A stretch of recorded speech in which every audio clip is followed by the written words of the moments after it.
চাওক এজনো মানুহ নাই ইয়াত, মানুহে নাই ইয়াত, মানুহে নাই।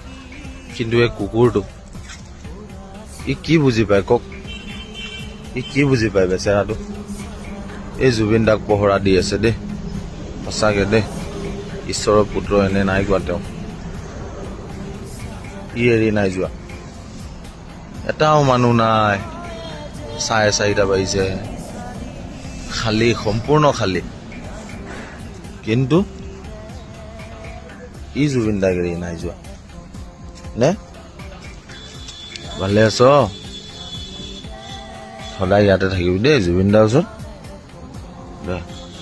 কিমান ভাল পাইছিল তেওঁ কুকুৰক, সঁচাকে দেই। জুবিন দা সদায় অমৰ হওক, সদায় আমাৰ মনত সদায় আপুনি থাকিব। বৰ বেয়া লাগিছে দেই।